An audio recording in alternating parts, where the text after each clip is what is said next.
This hearing will come to order. I'd like to first thank our witness, Dr. Jon Kosloski, for testifying. He is our newly appointed Director of the All-Domain Anomaly Resolution Office, or AARO, an office Congress established in the fiscal year 2022 NDAA to investigate this very serious problem of unidentified anomalous phenomenon, or UAP. Dr. Kosloski comes to AARO from the Research Directorate of the National Security Agency, where he worked in areas of optics research and crypto mathematics. He previously served at the DoD Special Communications Enterprise Office. We look forward to regular engagements between you and the committee. When unidentified anomalous phenomenon enter our airspace, we need to know about it. We need to identify it, but in order to do that, we need to reduce the stigma and credibility challenges associated with these events. Our service members, scientists, foreign partners, and the general public need to know that their reporting, research, and analysis will be taken seriously and acted on in good faith. In the spirit of transparency, AARO recently released a consolidated annual report just a few months after releasing the first volume of a historical record report in March of this year. These public documents help highlight the challenges still facing this office, including the lack of timely and actionable sensor data, the need to revisit cases placed in the active archive, and the importance of improving reporting sources, both in the interagency and internationally. In this hearing, I want to probe a series of specific issues. First, as incidents at Langley and elsewhere have demonstrated, unmanned aerial systems, or UAS, continue to pose significant threats to our national security. In addition to safety of flight issues these UAS create for our own pilots and aircrew, the UAS present clear and undeniable counterintelligence concerns around some of the most sensitive airspace. While standard UAS are not part of AARO's mission, your work on sensors at military installations across the country will be critical to making sure that we have the domain awareness necessary to accurately identify and track these objects. I expect your office to also pay close attention to any anomalous characteristics that these systems could present in the future. Second, I look forward to your presentation of 3 case studies demonstrating cases that AARO has resolved, including the Go Fast, which is one of the most prominent UAP cases. However, I believe it is important to acknowledge ongoing public interest in the Nimitz incident, the gimbal video, and other prominent UAP cases, and for AARO to share what it can about those cases as well. It's also important that AARO speak to unresolved cases and what types of anomalous activity have merited further analysis. And while I know AARO has gone through a period of transition over the past year, it is important to share these disclosures, both resolved and unresolved cases, with the public, even when a Senate hearing is not scheduled. Lastly, while some have been hesitant to come forward to AARO in the past, I hope that potential individuals with firsthand knowledge of unreported programs view your arrival in this position as an opportunity for a new start. AARO was created by Congress to do this work. Congress waived non-disclosure agreements for those who disclose information to AARO and gave AARO the authority to go and turn over every rock. I hope those with information to share use this opportunity so that we, as your senators who represent you, can do our jobs. I look forward to hearing more on these issues from Dr. Kosloski and for members to start a dialogue on this important topic. With that, I would like to turn to Senator Ernst for her opening statement. Thank you, Madam Chair, and thank you, Dr. Kosloski. Our hearing today is about identifying UAPs and understanding their potential implications, which could range from technological advancements to potential threats to our national security. Are these phenomena tied to foreign adversaries such as China or Russia, leveraging advanced technologies beyond our current capabilities? Or do they represent unknown scientific phenomena that challenge our current understanding? We must answer these critical questions to ensure that our national security is not compromised. It is vital that all agencies work in tandem to aggregate data, identify patterns, and develop robust analytical frameworks. Our ability to detect, track, and respond to UAPs requires the latest technology and full cooperation from all government branches. Thanks very much, Dr. Kosloski, for your attention to this matter, and I look forward to the valuable insights that you and AARO can provide to our committee, and I yield back. Thank you. Dr. Kosloski, please make your opening statement. Thank you, Chairwoman Gillibrand, Ranking Member Ernst, and distinguished members of the subcommittee. It is a pleasure to be here on behalf of the Department of Defense as the new director of the All-Domain Anomaly Resolution Office. I appreciate the opportunity to provide a status update on AARO's work and respond to your questions about unidentified anomalous phenomenon, or UAP. On behalf of the department and the entire AARO team, I want to say how grateful we are to Congress for its continued support. Unidentified objects in any domain pose potential threats to U.S. safety and security. Reports of UAP activity, particularly near national security sites, must be treated seriously and investigated with scientific rigor by the U.S. government. By way of introduction, I'm Jon Kosloski. I'm a researcher at my core with an academic background in mathematics, physics, and engineering. I've spent most of my career at the National Security Agency, leading advanced research in the areas of optics, computing, and cryptomathematics. By nature, I am drawn to tough scientific problems, which is what brought me to AARO and the UAP mission. Since I arrived at AARO in August, I've been impressed by the breadth and depth of my team's experience and the framework they've established to rigorously analyze UAP reports. AARO has taken meaningful steps to improve data collection and retention, bolster sensor development, effectively triage UAP reports, and reduce the stigma of reporting UAP events. Last year, AARO worked with the DoD's Joint Staff to issue guidance to defense personnel worldwide on how to report UAP observations and is working with the military services regarding implementation. AARO has also launched a public website that features UAP imagery, case resolutions, material analysis, archival records, and more. These are only a few examples of AARO's recent progress, and we're just getting started. To date, AARO has over 1,600 UAP reports in its holdings from across the U.S. government. I'll share a slide in just a few minutes with updated UAP analytic trends. You'll see that many reports resolve the commonplace objects like birds, balloons, and unmanned systems, while others lack sufficient data for comprehensive analysis. Although only a small percentage of reports received by AARO are potentially anomalous, these are the cases that require significant time, resources, and a focused scientific inquiry by AARO and its network of partners. It is important to underscore that, to date, AARO has not discovered any verifiable evidence of extraterrestrial beings, activity, or technology. To accomplish AARO's national security mission, I have set 3 priorities for the office: building strong partnerships, promoting transparency, and scaling up the work of the office. AARO cannot do its work alone. Building partnerships across government, academia, industry, and with the public is essential to the success of the office. Strong cooperation with the military services is particularly important. We rely on their support to implement our reporting guidance and to amplify the message that there should be zero stigma associated with UAP reporting.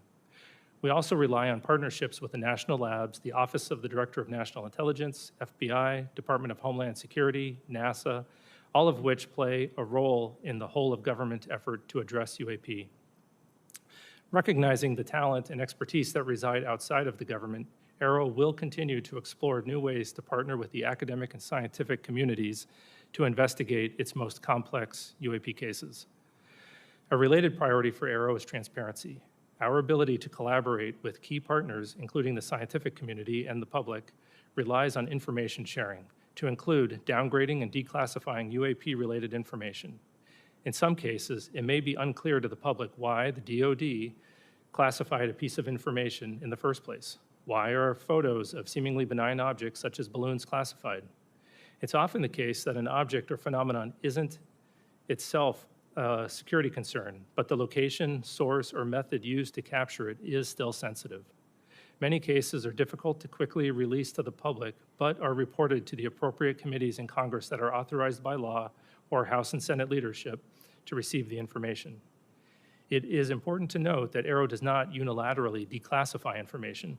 Instead, we work with the originator of a classified record to ensure that declassifying that record does not inadvertently harm national security. This can take time. Nonetheless, the department is committed to declassifying and publicly sharing more information on UAP while protecting sensitive sources and methods. I'll be sharing some newly declassified imagery in just a few minutes. AARO is also working closely with the National Archives and Records Administration to make UAP-related documents publicly available in a digitized collection. Meanwhile, AARO continues to review the U.S. historical record relating to UAP. We welcome any former or current government, civilian, contractor, or military service member with relevant information to reach out to us at www.aaro.mil. My final priority is scaling up AARO's work to match its mission. AARO needs to bolster the quantity, quality, and diversity of data that it acquires and examines. This means tapping into existing data sources within the interagency while deploying AARO's own organic sensor capabilities. To the extent that UAP results from the domain awareness gaps, more and better data will help us fill those gaps and help us understand what is being encountered. In closing, AARO is committed to the highest standards of scientific integrity. We will not foreclose on any explanation for UAP prematurely. We will continue to follow the science and data wherever they lead. We will continue to have an open and frank dialogue with Congress in settings like these and in classified briefings. We will continue to keep you fully and currently informed of all UAP information, active or historical. And finally, we will share as much information as possible at the unclassified level to inform the public of AARO's activities and its findings. For now, I'd like to turn to a brief presentation of UAP trends and cases, and then I'd be happy to take questions.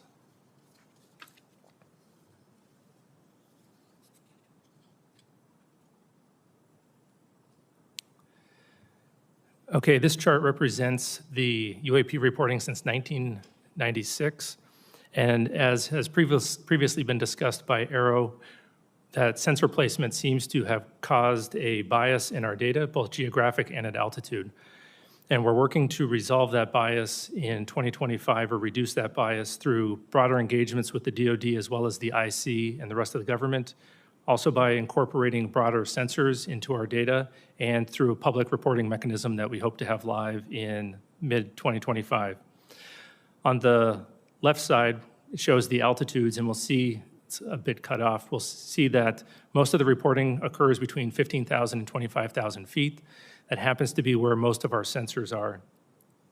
And the reporting above and below that is also often coming from those same platforms. In the center, we'll see that the resolved cases have the vast majority being balloons and UAS. We're seeing a great increase in satellites recently, particularly with the launch of mega satellite constellations such as Starlink, where the satellites are catching what is called satellite flares or glint off the sun just after sunset or just before sunrise. And on the rightmost, we'll see the morphology or the shapes that have been reported. The majority have been lights or orbs. We think that there's going to be an increase in the lights with the mega constellations, but our most interesting cases, some of which I'll discuss later, are actually the shapes such as the triangles or the cylinders.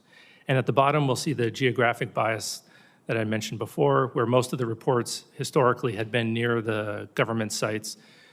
This bias has been reduced recently by reporting from the FAA. We now get weekly reports from them. And great thank you to our aviators for making those reports. It helps our analysis quite a bit. Okay, a case that we thought would be a transmedium case as it was reported is well known on the outside, known as the Puerto Rico case. It was data collected in 2013 when a Customs and Border Patrol aircraft observed an object flying near an airport in Puerto Rico. The green line in this diagram is the track that the airplane was taking, and those many crossed lines are the directions that the camera was facing at the time that the airplane was flying around the airport, and we'll watch the video in just a moment. The orange arrow in the center is where we assess that the UAP was actually flying, and transmedium means that it goes from one domain into another. In this case, it looks like it goes from the air into the water and then back into the air. We assess that it was actually flying over the airport the entire time.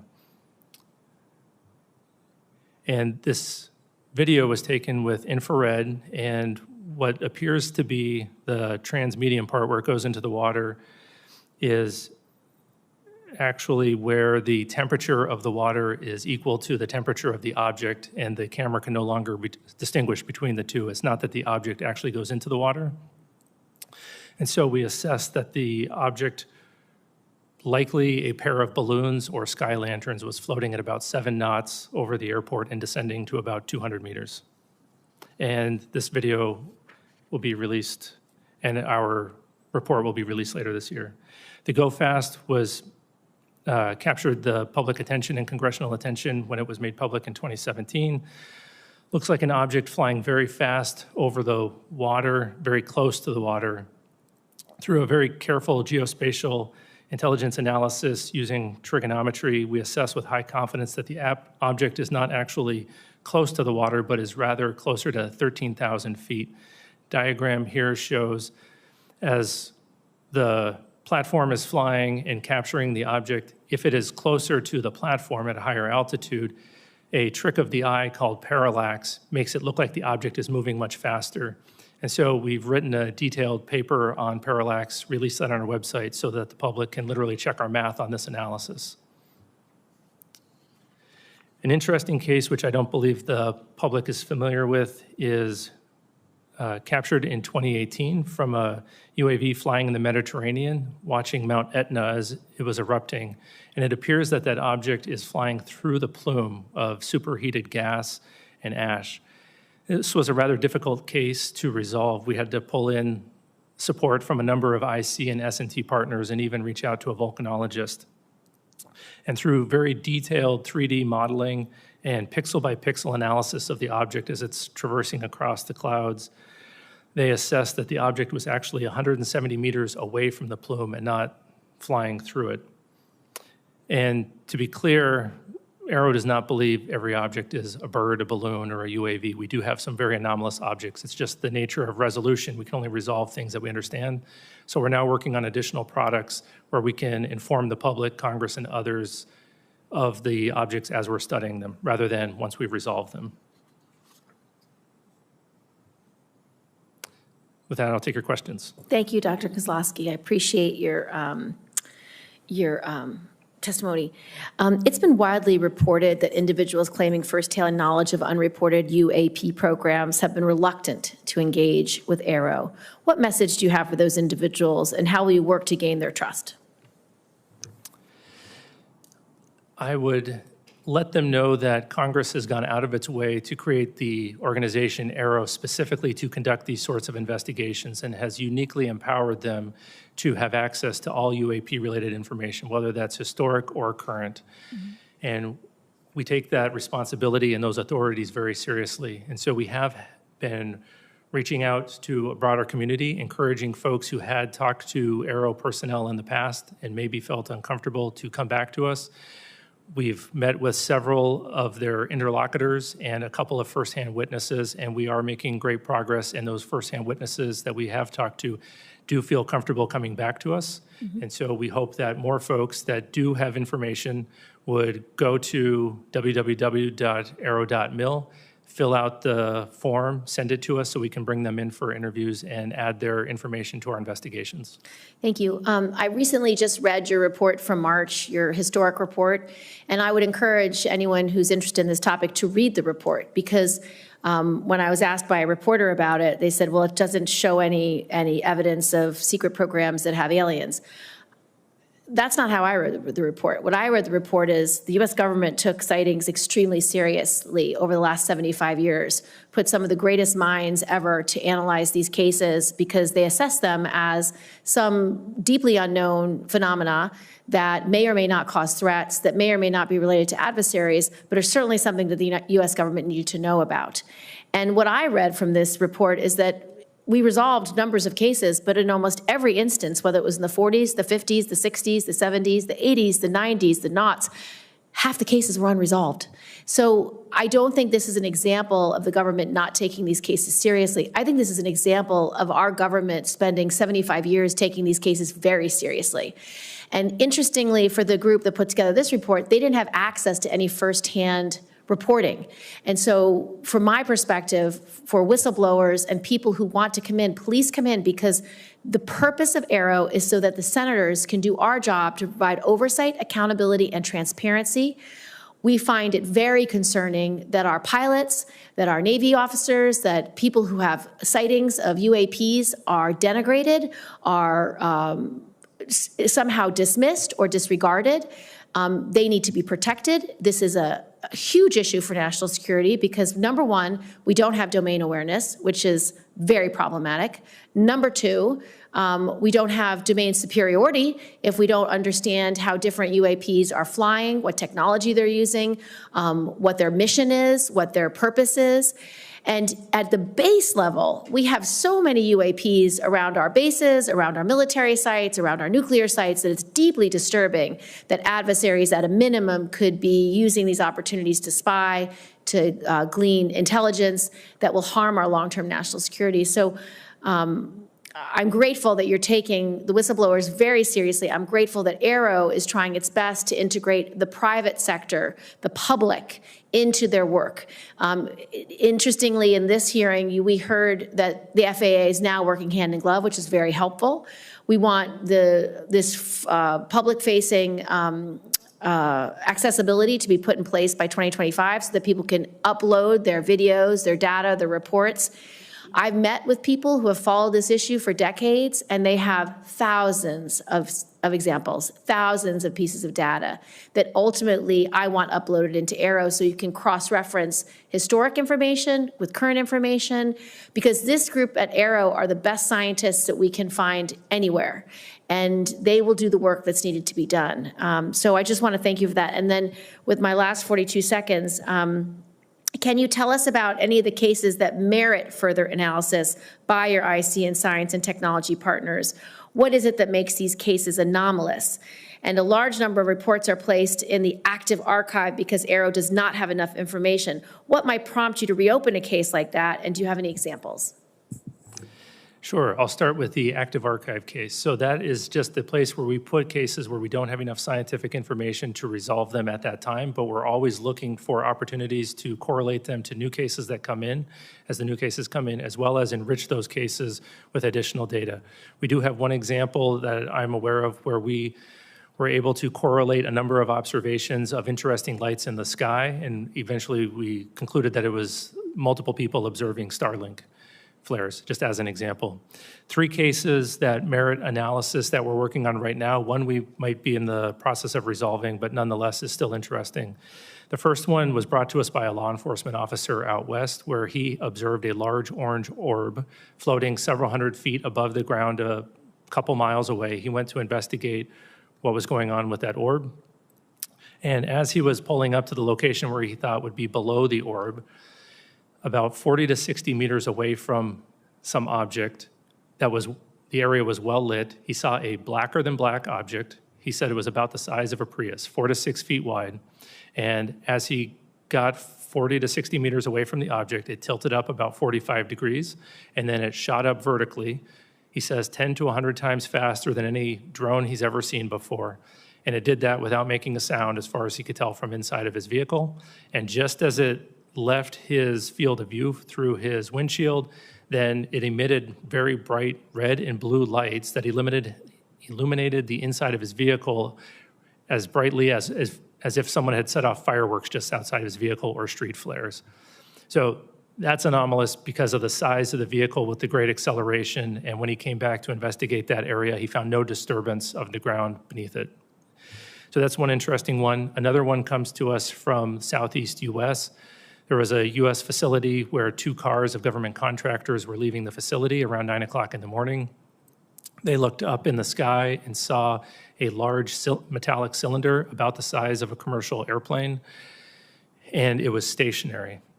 They observed that there was a very bright white light behind or around the object. They saw it stationary for 15 to 20 seconds, and then it disappeared. Obviously, an object that large, stationary, unless it's a blimp, is unusual, but then disappearing, we can't explain how that would happen. And then the last case was interesting. We had a aircraft that was flying parallel to another aircraft, and it was capturing imagery of it, and a small-looking object appeared to fly between the 2 of them much faster than them. Through very careful analysis, we think that the object might have actually been further away than the object that it was videotaping. but it requires very careful analysis to come to those conclusions, and we don't have the metadata to support that yet. Senator Ernst. Yes, thank you, Madam Chair. And Dr. Kosloski, you mentioned that you do work with the intelligence community. You're working with the FAA. Has AARO involved academia? Have you gone to universities? Do you have outside organizations that you are working with? And if so, can you walk us through some of that collaboration?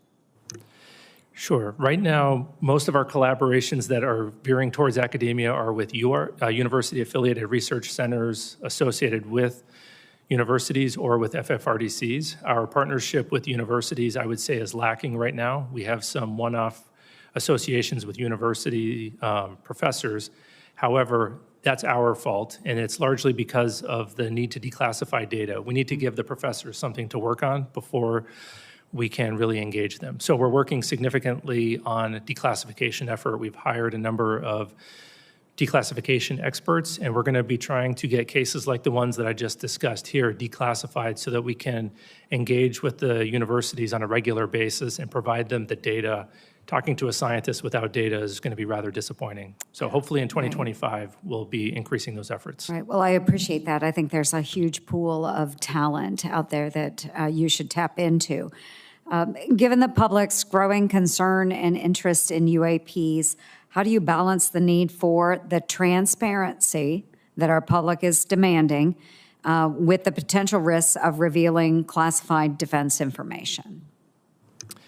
Yeah, that's always a concern that's on the front of our minds. We want to make sure that we're deconflicting both on potential U.S. programs and what the IC might be tracking for adversarial programs as we're aggregating that information and preparing to share it. However, oftentimes we can remove the discussion of the unidentified and anomalous activity from the sensitive information that our partners are concerned with. And that's usually going to be the platforms that the information was collected with if it is truly anomalous. And so we have our partners working alongside in the declassification of that data. Very good. And then without having to explain the UAP, what do we need to begin really doing about them? What precautions can we take? What should we be doing about them? I think that removing the stigma, reducing the stigma is the first step. We need to make sure that we're having honest and transparent conversations about them, because if we're hesitant to discuss them, then it opens the opportunity for an adversary, as you had mentioned earlier, Senator Gillibrand, to come in and conduct some activity. So we need to do that, and we need to have more persistent monitoring and understand that whether it is a UAP or a counter-UAS issue, that we need to have that complete domain awareness around our national security facilities. Wonderful. Thank you. Thank you, Madam Chair. Just a couple of follow-up questions. We didn't discuss in this setting the most recent UAP or UAS encounter with bases like Langley. I know that the incursion by UASs that were publicly made available through the press that took over 2 weeks was fairly alarming to senators because there was a question about what technology they were using. There was a question about why it was so hard to detect. Can you speak to how AARO will be integrated into the review of these kinds of cases and how you can be helpful to both the intelligence community and the Department of Defense in analyzing or being able to more quickly analyze what's knowable and what's not knowable, so that, because once you do identify it as a drone, for example, it then goes to the right department at DOD or the intelligence community to assess, deal with, or take down as the incident might be. But to talk to us a little bit about what role you can play for both the DOD and the IC community in these kinds of incursions that are happening when we don't know what tech is being used and we don't understand a flight pattern or we don't understand how they arrive and depart in the way they do. Yeah, we are generally going to be supporting them through an advisory capacity as an organization that naturally needs to conduct baseline experiments of the environment to see what normal looks like, whether it's balloons, birds, anomalous activity, or drones flying through an environment, we're going to gather a lot of data that will allow us to characterize an environment very well and then detect and follow those tracks, hopefully rather efficiently. There's also a lot of overlap in the type of sensors that are going to be used for the counter-UAS mission and the UAP mission, whether that's active detection like radars or passive like cameras.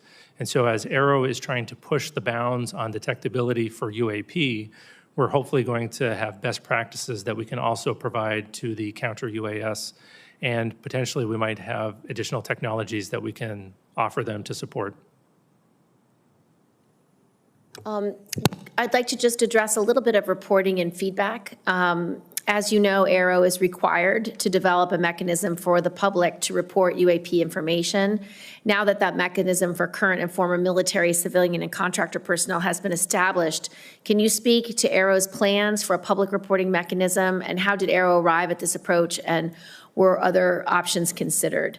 And second, for pilots and operators who have reported a UAP, what feedback, if any, has AARO provided to these individuals related to what AARO is doing with their report and how the report has been resolved? How does such feedback or lack thereof impact the frequency of UAP reporting?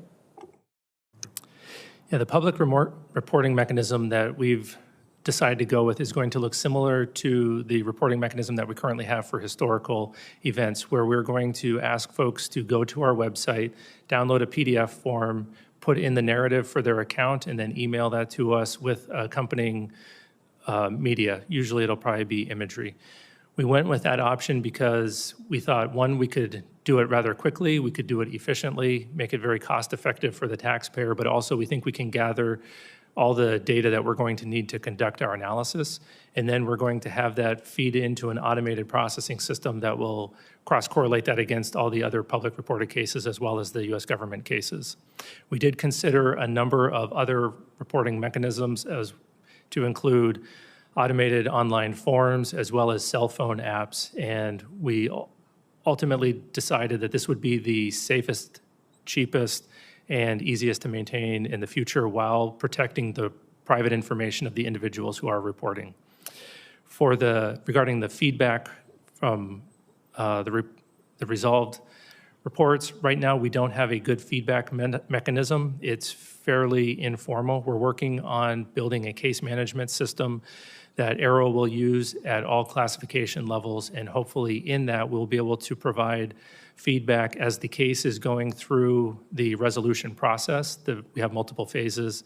Then the folks who report that, whether it's a pilot at the classified level or someone potentially reporting through another mechanism, they'll get that automated feedback.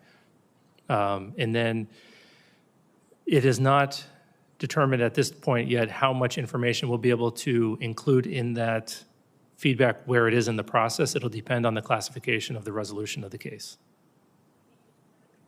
My final question is there anything that you need to tell the Senate that you need from us, whether it's funding, whether it's support, whether it's legislation? Is there any requests that AARO has of us or anything else you need to brief us on for us to be able to do our jobs to protect our service members as well as integrate public interest and public data and information into the future analysis efforts of AARO? So first of all, I want to say thank you again. I think that the authorities that we have are remarkable, and I think that we are well-resourced as an office. The only ask that I would have is that you continue to champion us, particularly with witnesses, encourage them to come forward and report to us so that we can have a more fulsome investigation of the potential historic or ongoing legacy programs. Thank you so much. Hearing adjourned.